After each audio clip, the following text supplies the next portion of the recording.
Welcome to Inside New York's Art World. I'm Beverly Diamonstein, and our guests are Beverly Pepper, a sculptor of bold forms whose zest for life and art is internationally known, and Sarah Cushing-Faunce, the widely admired head of the Department of Paintings and Sculpture at the Brooklyn Museum. It's a very special pleasure to welcome both of you here tonight. Yes. Beverly, your sculptures are very widely known from here to Italy, where many of them are made. In fact, where you have made your home since 1951. What was it like for a painter in the 1950s in Italy? Did you belong to any school? What did your work look like? The beginning. 1951, I was just beginning, and I think I was a painter from... Can you speak a tiny bit louder, please? In 1948, I was an abstract painter, and I went to Italy, and I was I went to France actually to school, and when I got there, I was so overwhelmed with the post-war problems that from abstract painting I had this sense of commitment that I had to communicate more with the people. So I completely reversed the way I was painting. I painted a very figurative, very committed social painting, thinking that I would make a dent, or at least pay my dues to what I didn't do in the war.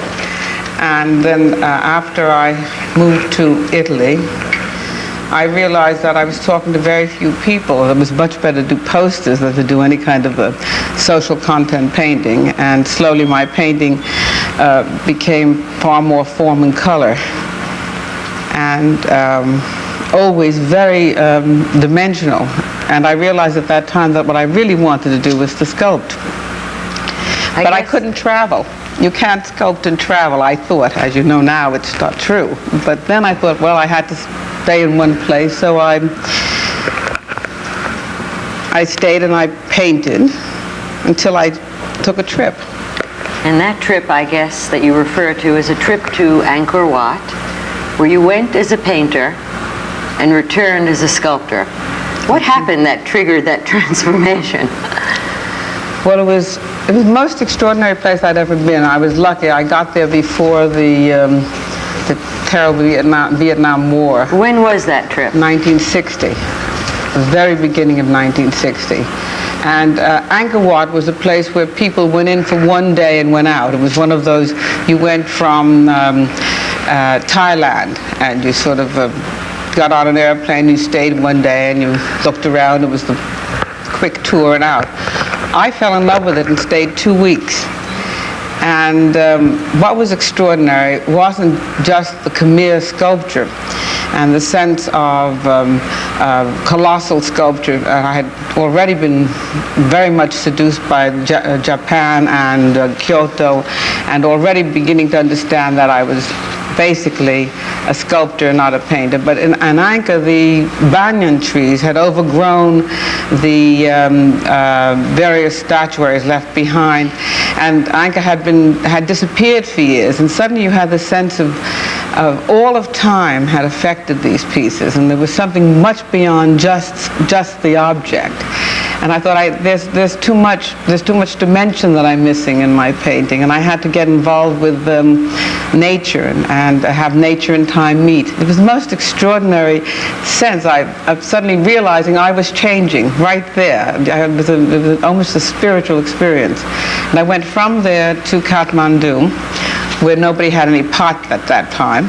I was the only non-Nepalese up there, and met the Dalai Lama's brother, who wanted to tell my fortune, so I left immediately. You didn't let him tell your fortune? I was terrified. I mean, what if it came true? I would know it. I made a date with him at 9 in the morning and left. I couldn't get out because there was a fog, and I kept thinking they're coming to get me to tell me my future. And fortunately, the fog broke and I got out. And here I am sculpting. Maybe some people would like me to get back. I don't know. How did you make the transition from 2 to 3-dimensional work? I don't think things are done consciously, Beverly. That happens. It's just everything is the totaling of a last experience. What happens, I think you know this, we've talked about this, the fact that whatever it is you've done, by the time, at least for myself, by the time I'm finished, I realize what I haven't done.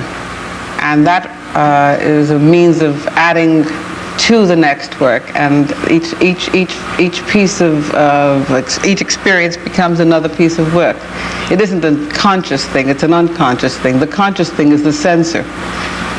I see you nodding in agreement, Sarah. I assume you're talking, nodding, in fact, not only in terms of Beverly's work, but artists in general.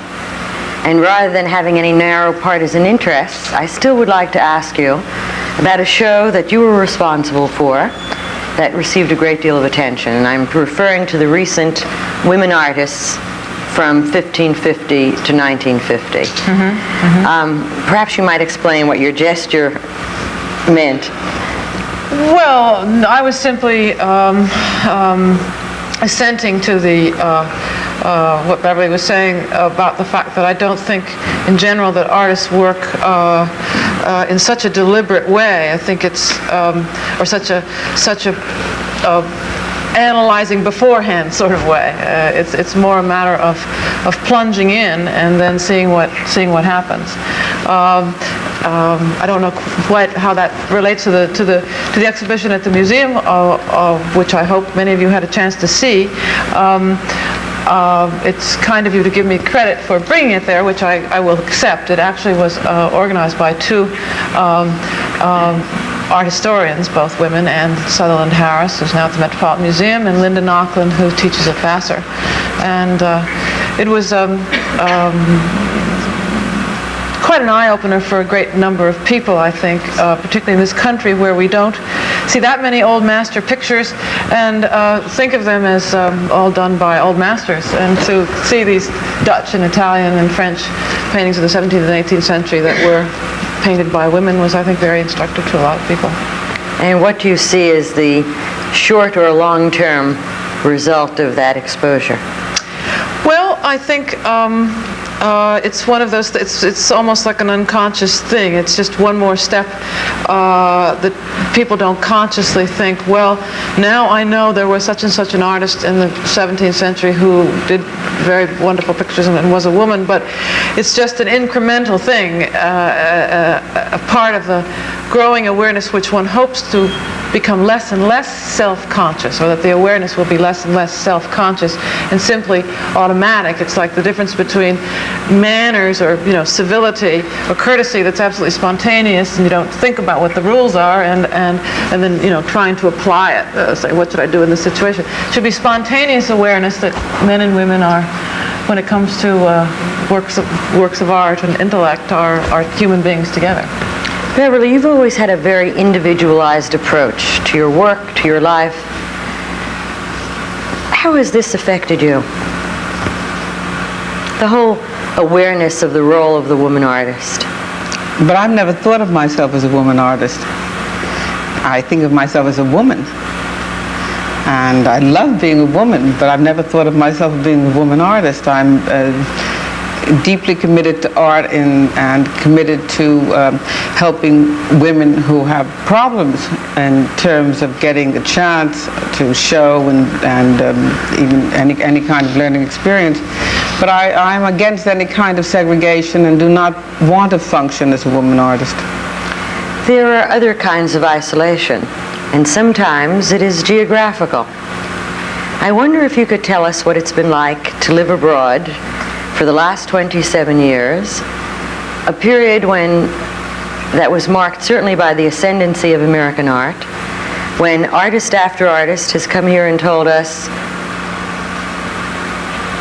in varying degrees how important New York was or is as a center for art. How has that affected your work?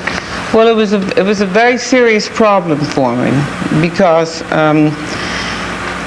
I'm a New Yorker, and I've been created by New York, and everything I do is indigenously American.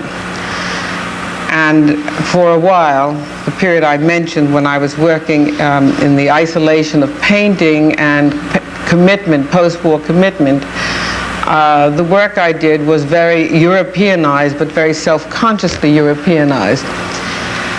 The moment I began to sculpt, I entered the 20th century in the sense of technology. And I worked in factories. And factories all over the world have no nationality. And therefore it freed me to be myself. Also, I have lived on both sides of the ocean doing the work I do. I worked in 1962, when I worked for the Spoleto Festival, I worked up in North Italy. And I worked in a U.S. Steel subsidiary factory of Italcida, so it was very American. When I came here, I worked in different factories, and I've constantly renewed my own culture. But it was very difficult for me to be accepted as an expatriate during the most chauvinist period in American history. It was the most difficult period. I never suffered from being a woman artist. I suffered from being a woman, an artist who lived in a foreign country, who was not paying her dues daily to the New York establishment. What it did was make me that much more aware of my Americanism and my intent to declare my natural birthright. So I'd come back here and work here a great deal. But it was much easier for me for many reasons. And in my most irreverent form, when people would ask me, like I told Sarah the other day, I think, why I lived abroad, I'd say it was the domestic situation. If you remember, it was the 50s, and everyone thought I meant political, and I kept saying, no, I could have domestics to take care of my children. That was the reason I stayed. It was a way of being free. I think that you cannot lose your roots that easily. You don't, if you're an artist. You are always the same person. You just grow, but always with the same root. You mentioned when you went to Spoleto in 1962. I guess there are not many sculptors who can mark such a precise moment as you can when their work went, I guess, from wood to steel and iron. And I assume you refer to the period when 10 sculptors were commissioned by the subsidiary of U.S. Steel to fabricate works. Among those 10, there were 3 Americans: Alexander Calder, David Smith, and Beverly Pepper. Perhaps you should tell us something about that period.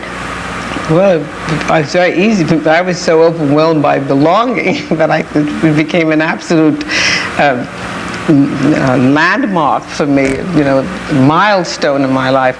I had a show in Rome at the time that Giovanni Carandenti was choosing the people he was going to invite to the Spoleto Festival.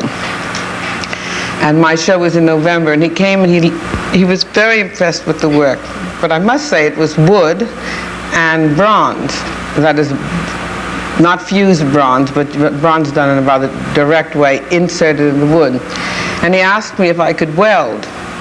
I do come from Brooklyn, so I said, why? And he said, because if you can weld, I'm putting together this show, and I think it would be fantastic if you would be the 3rd American. And Giovanni Carandenti did not know there was going to be a women's movement, but he wanted a woman. And he thought these were very strong sculptures. So I said, when is this show? And he said it was going to be in June, and this was November. And I said I could weld. And by June you could. By June you could weld. That's right. I immediately went out and hired myself out, paid an ironmonger to hire me. He thought I was the craziest thing he had ever seen. And I maintained that I wouldn't have made curvilinear sculptures had I hired myself out to somebody who hadn't been making round gates. But he was the man next door. So your very first works are characterized by a loopy openness. That's right. Which really was not the first works I did. In Spoleto, I did works that were, actually it was Piombino. I did works that were very strong, almost in the school of the found object. I had, I cut up a railroad car, I cut up a huge Like tank. I saw yesterday, That's right. But I never showed them because I was so innocent. I knew nothing about what was happening in the American art world, and I thought that since David Smith was doing found objects and this belonged to, and Gonzalez had done it, I obviously couldn't possibly do something that other people were doing, and I wouldn't show the pieces I did. David Smith saw them and begged me to show them, and I said, no, they'll say I took them from you. Well, now that I've seen them years later, they don't look at all like David's work, and they were the best work. Instead, I showed works that seemed to me more original, which showed you how an artist really cannot judge his or her own work. Is that a description that you would agree with, Sarah? You come into contact for all of your life with artists. At Columbia University, at the Brooklyn Museum, as a consultant to the Jewish Museum, as a curator of many shows. Would you agree with that appraisal of the self-evaluating capacity of most artists? I hate to make generalizations about that kind of thing because I do think I think it is more rare for an artist to be able to do that, have that kind of detachment, just as it's rather rare for an artist to be able to really analyze and take a critical point of view toward his own work. It's a kind of a freaky quality, you might say. It's nice if you have it, but I wouldn't expect it. Well, then who knows best? Is it curators? Is it critics? Well, the artist. In the end. In the end. I think the artist knows best, certainly about what he's doing and about his own work. But in a situation like what you're saying there, someone more detached might have been able to come and say, look, this stuff is really what you should show. Well, let's say David Smith in that situation was a critic or a curator. He was not functioning as an artist. But David at that point was relating to something that he was himself doing. Yeah, in the end, I didn't have enough experience. I would be much more positive about what I would reject and accept at this point because I would have a total body of work I could look at. What happens now, and it's terribly important in terms of, I think, even other artists, I always hate a piece of work I have just finished because I am now ahead of the work after I have finished it. I see what I should have done after I have finished it. But given enough time and space, I then find that I'm able to re-examine the work and understand it within context of the whole body of the work. The word hate really is strong, but I really am dissatisfied when I finish a piece of work because by then I know what I should have done. How much influence did David Smith have on your work? Well, I was unaware they had any influence on my work. I had a great influence on my personality in the sense that I'd never known. Living abroad, you're asking, I should have answered your other question about living abroad. I lived in absolute isolation. I didn't know a real artist. It never occurred to me I was a real artist. What about all those writers that you were surrounded by? I was surrounded by writers, and they were literary, and I had a literary point of view. It took me years to rid myself of literature from my work. I remember one day saying to my husband, looking at some duchos in Siena, I don't care who cut whose head off. I want to look at the forms and the shape, because he was always telling me the story. When I got to Spoleto, and that's why it was a milestone for me, it wasn't just David Smith. There was Lynn Chadwick, there was Calder for a second, but there was Chalida, there was all these other people, and we were sitting around in what we call rapping now. We were all sitting around and talking, drinking, and discussing what was going right and wrong, and I discovered that we all had the same problems. I thought that my problems were mine, and I didn't know how to tell them about my problems. It never occurred to me, for instance, that you could do 17 pieces of work in a month. So I didn't tell anyone that I did that many pieces. I kept it a secret. It didn't seem like a real artist should do that much work. Actually, I think it was Menotti once told me a story that during that period, David Smith did so much work that at a certain point they had to stop him because the production was so great. Is that correct? Absolutely. But I tell you what happened was that we had every single thing you dream about to have happen. That is, any number of helpers you want that you could tack something together. Someone would continue the welding. You wanted, I told you, I cut a railroad car apart. Cut that apart. Like, they cut it apart. While they were cutting that apart, I had 10 other people chopping. You know, the whole thing was so unbelievable that, and you see, it was interesting that someone like Lynn Chadwick, who I think did his very best piece of work there, and he never repeated it again because he had no kinship with it. He was a man who wanted things cast, and he did this huge welded sculpture, an incredible yellow and black structure. But he was so unaccustomed to this form that he felt uncomfortable with it for the rest of his life. He never understood what he had done. It had nothing to do with him. But excuse me, but other artists, so he did one piece in that month because he was becoming acquainted with it. I, on the other hand, felt such freedom, but I kept it a secret. I didn't know. Afterwards, when I saw all these things David showed, and we discussed it, well, it was like open sesame. I suddenly realized it was about quality. It wasn't about quantity, but you could do a lot of quality with that much help. That was in pre-Corten steel days. What did the surface of his work look like then? And since you were so closely associated with him during that period, do you have any recollection of his intentions?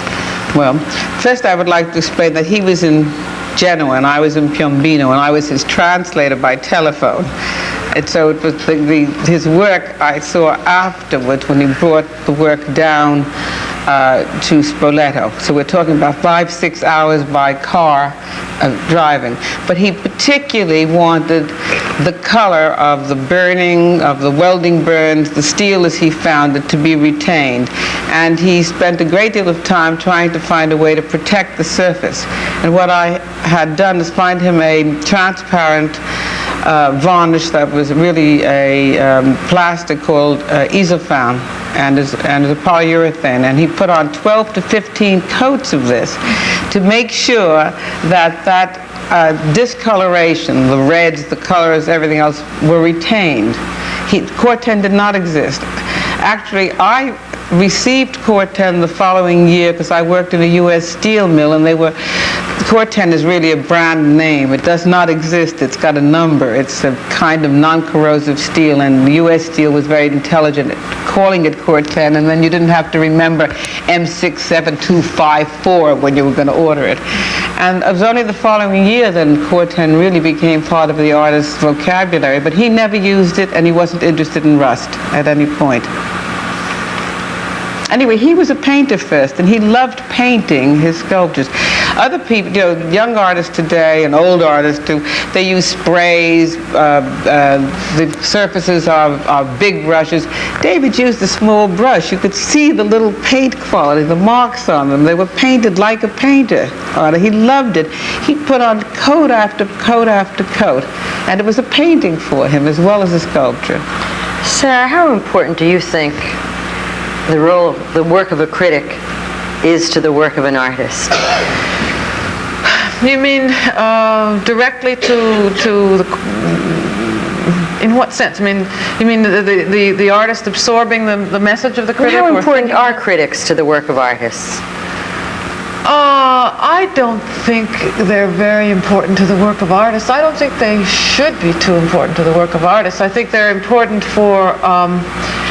The work of critics is important as a kind of selection process, because I do think there's got to be a constant sifting. There are a great many people, particularly today, making art of one kind or another, and it's all, from one point of view, a subjective point of view, it's all a perfectly wonderful activity, but just as sort of singing in the bathtub is not necessarily a public statement, there's a lot of sifting that has to be done with every form of art, whether it's writing or painting, and I do think that that's got to be done, and it's critics make a great deal of mistakes.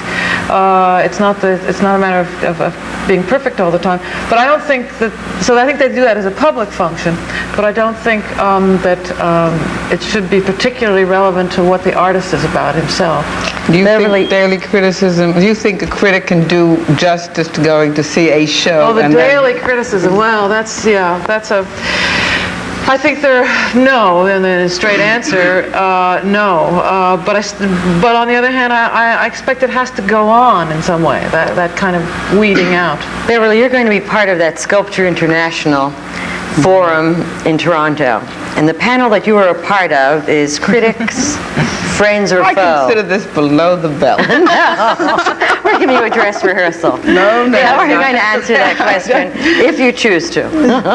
Which, are they friends or are they foes? I think when you have a critic friend, yes, they are friends. They're better than Hungarians. Only just. Huh? I think that criticism, for the sake of selling art, writing in the daily papers and putting it part of the marketplace and making art part of making it a commodity, is a very destructive thing to the artist. Yes. I think that reflective criticism that may that is done over a long period of time, that is not specifically individual, but rather looking at the different schools of art, attitudes, what is happening. It can be very interesting and provocative to an artist. But I think that the idea that someone works for a year, 2, 3, 4, 5 years on a number of works for a show, and then someone walks in for 15 minutes, walks out, writes their 10 lines for the only newspaper that publishes it now, and someone runs in and buys 10 of these because it's gotten a rave and does that. I think it's extremely destructive.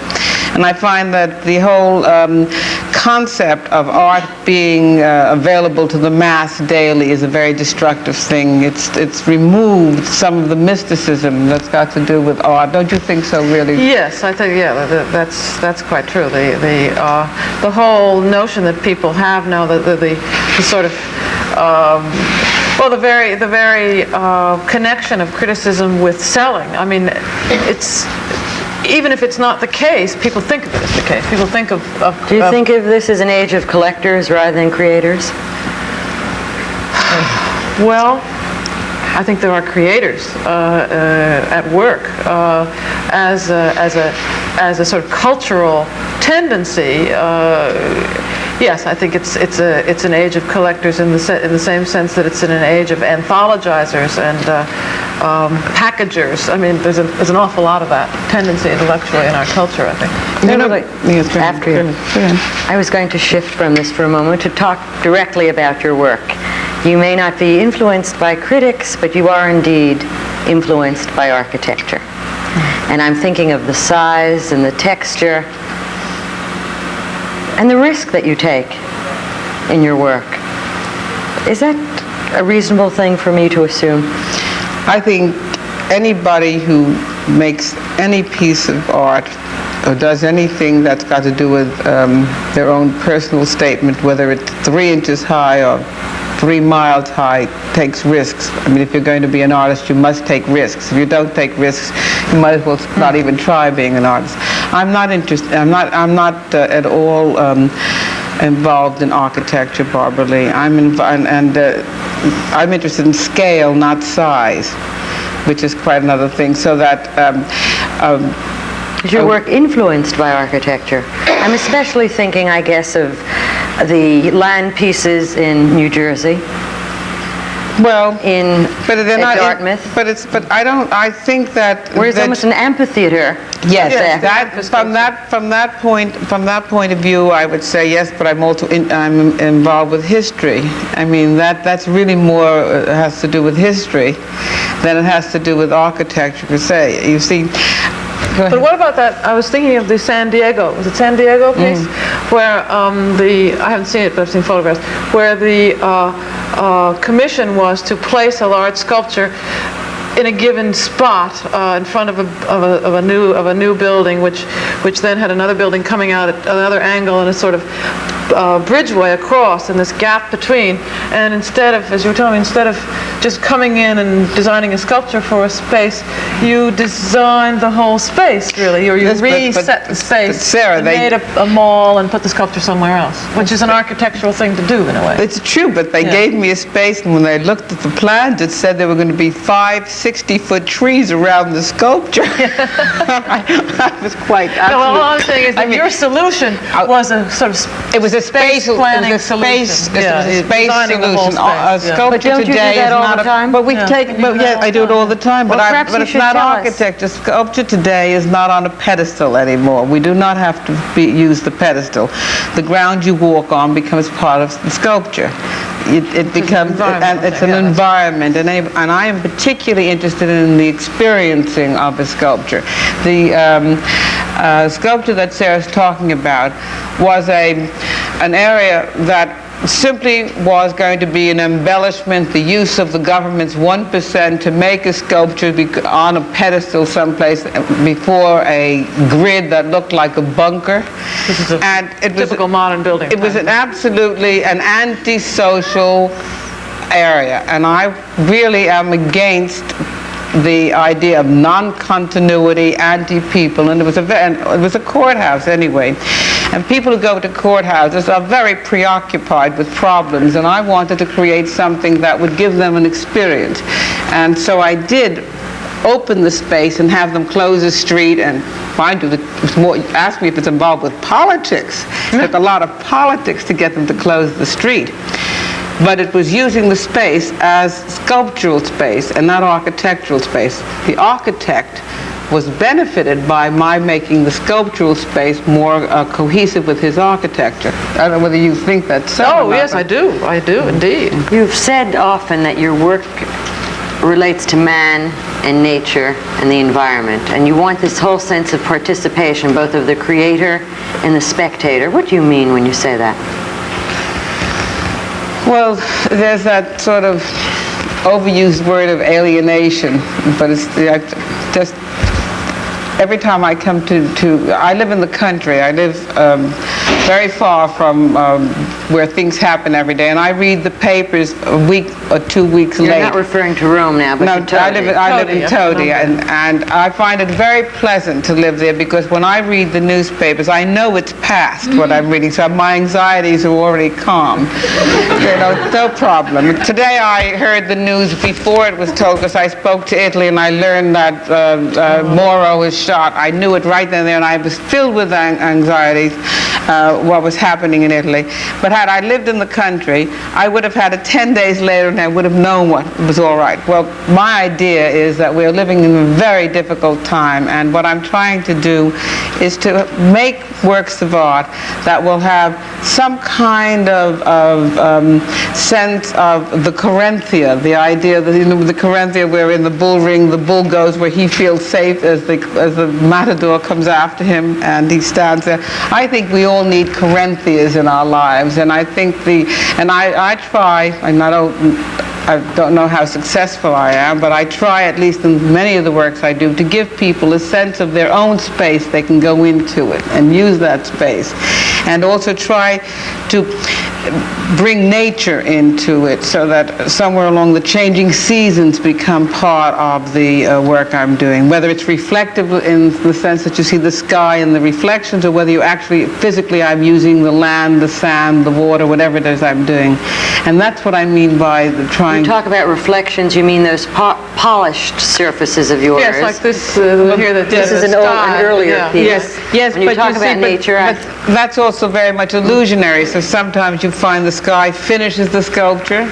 Sometimes the sand or it's difficult. I wish I had something to show you here, but what I try to... your work is illusionary very often. Yes, well, it's also once again the idea of trying to get beyond the dimension of constant realism. The reality of daily living is very oppressive. So that I'd like to try and get beyond that kind of realism, so that not only can it be my fantasy that I'm doing for myself, but to share the fantasy. If the need for haven and shelter impels many of us much of the time, it seems that your choice of location these days is an especially precarious one. What is it like to be an artist in Italy, and how has it affected other artists in that particular political environment at this time? An Italian friend of mine said to me when somebody was kidnapped not too long ago, first of all, you don't have to worry about that, Beverly, because you're not rich enough to be kidnapped. And secondly, you're living in a country where they still name the streets after artists. And I don't have any of that problem. I'm not living in the middle of it. I'm very filled with the anxieties about Italy. I love the country, but I have lived there more than half my life, and I feel that I have no right to leave it because it's not at its best. I think that I try to stay and contribute. I think every place is uncertain. I don't feel the daily problems of the students. I'm not in the university. I'm very sympathetic with their problems. But you know, you've been there. It's very isolated. I live in the country where I'm alone most of the time. It has a stable rural pattern. But how is that? But I'm living in a 15th century tower. I mean, it's about as far away you can get from the cosmopolitan problems. And my studio is a small factory. My dream, other women want mink coats. I always wanted a factory. I have a factory. And what about other artists in Italy, particularly those that don't have your mobility or duality? Well, no, Piero D'Orazio is filled with anxiety all the time. He lives in the same town. He's a very political animal, and he's very involved with making manifesting and things like that. But Buri lives also in the same area, and he's not a political animal, and he lives very sheltered and stays out of the political arena. I think it's no different than if you're living right here and the long hot summers or anything else that happens. We talked before about the relationship of nature to your work. I'm thinking, especially in the most recent period, of the use of grass and other elements that you use with sculpture. Can you explain that to us? Well, what do you want me to explain? Rather than citing, you said there's no longer a pedestal. Well, your sculpture is a part of the earth in a sense. All right, I just did a sculpture in Dartmouth that I've just finished, and the sculpture in Dartmouth is set in an island that the students used a great deal going around it, and grassy. It's a grass island. Yes, yeah. That's right. And what I've done is I built a sculpture that is partially metal, and the voids are filled in with sod, and I've reshaped this very flat New England landscape so that there are hills and it is an undulating area. But what I did was paint it white, so that what happened is that the sculpture has a seasonal relationship to the people who see this sculpture. And the seasonal relationship is that basically based on the fact that at Dartmouth, 5 months of the year there's snow. And within that period, the sculpture absolutely disappears. It's covered with snow. And as spring comes, the snow melts and the sculpture slowly emerges, and the green is somewhat brown, and it slowly becomes green, and it has a whole life of its own, which requires then an awareness on the part of the viewer, because something is happening. As a matter of fact, I just lunched with someone who was at Dartmouth, and I said, "Did you take any photographs of my sculpture under the snow?" And they said, "But there was nothing to see; it disappeared." It might be some sort of... How did that work evolve, Beverly? It started out at one scale and ended up at another. Well, it ended up with me being bankrupt. I mean, I started out to be a 35-foot sculpture, and one of the things about outdoor sculptures is that no matter how big you make it, they're never big. They don't work. They're always dwarfed by they're the always, sky. building sky, and it seemed to me that the sculpture needed to be much longer, and I kept adding a piece and adding a piece. But I did this in Texas too, till it became 280 feet long. But in Texas, it was financed by the Texans. But here, I did this, and when it got at one point, it was 150 some odd feet. When I brought it to Dallas, to Dartmouth, and I brought it. It was fabricated in Italy and assembled here? Well, you see, the metal elements were fabricated in my beautiful factory, which was my studio, but they all call it my factory, so I call it my factory. And I brought these pieces in a big container. The sculpture actually is smaller than what I brought, because when I set the sculpture into the landscape, I realized that the light and the physical conceptions are one thing that you take with you when you're actually putting them together. And land art, site sculpture, really has to be flexible and change. I made a complete, I guess, almost 140-degree shift angle when I put it in the ground. After we built this huge tunnel, I discovered that it really was, there were too many elements in the sculpture because of all the buildings around it. And so I took home about 12 feet of sculpture. But you really want it to be a natural formation, so to speak, earthwork in a certain way. Well, it's really a site piece, not an earth piece, because an earth piece, we're not using really any other materials than the geological materials. But this, I had fabricated forms that were really solids that had to be filled by the earth, and that's what had to be reconstructed on the site, and that's what made me make it longer and shorter and change the degree of it. And I think that's very important. You talked about risk. When you're making site pieces, you are risking making mistakes, and you have to have a lot of courage to change them. I find that's the hardest thing, is to give it up, to remove, to say this shouldn't be. And take it out. Take it out. Particularly when it's a lot of metal. Sarah, you have a mission too. In fact, you've said that one of your missions is to restore virtue to the word ornament. Oh, yes, we did talk about that, didn't we? Yes. But she's the most virtuous person there is, so she can do it. I didn't put it in my those terms. Yes, well, it's ornament, or maybe even decorative, I think, even more so, because that tends to be the word that gets used as a put-down. That painting is just decorative.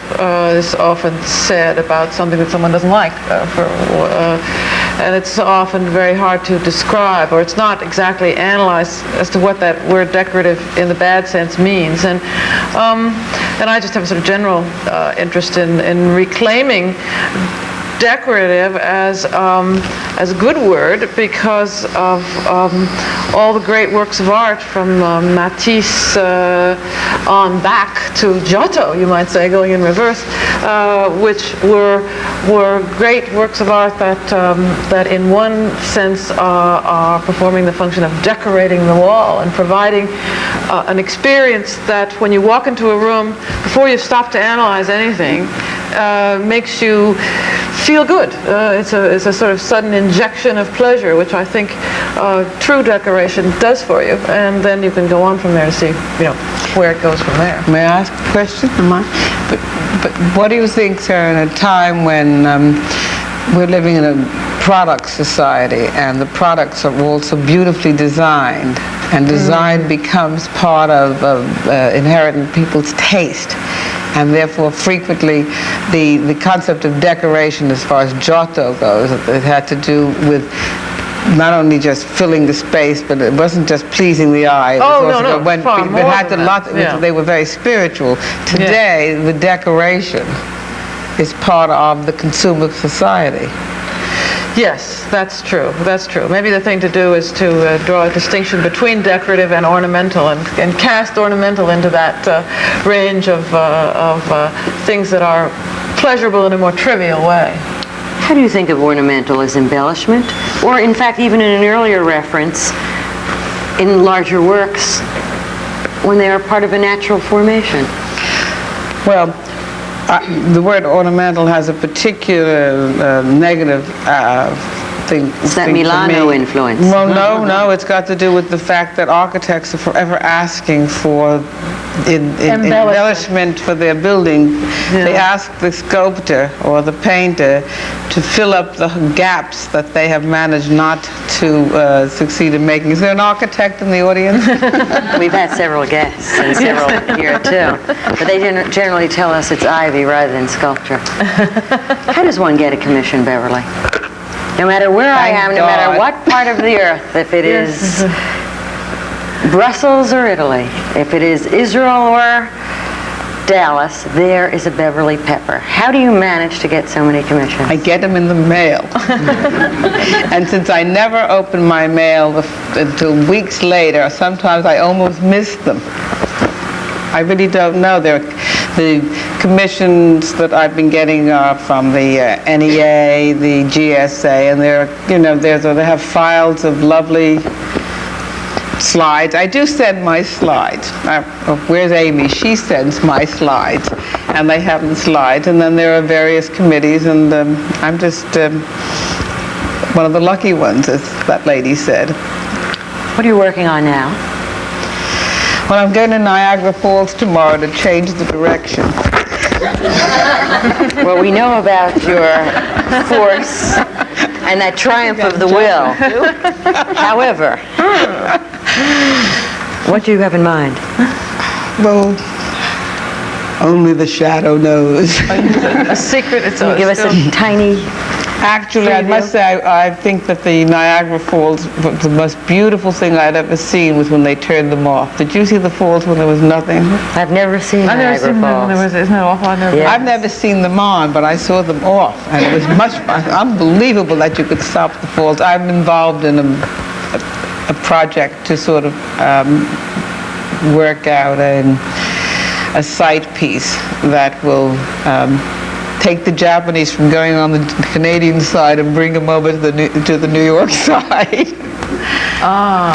New York State. Yeah. But Is it part of Art Park? No. I'm not telling any more. You could torture me. We won't. In fact, you've pleased us so much. All that we can do is thank you a great deal. Thank you, Beverly Pepper. Thank you, Sarah Faunce, and thank you for being with us too. Thank you. Thank you. Love your playing. She signaled about 10 minutes ago, and I think I have got to go. You got to rush for your plane. I have to excuse myself, as I told you last week, but I think it would be a good idea, if I may, and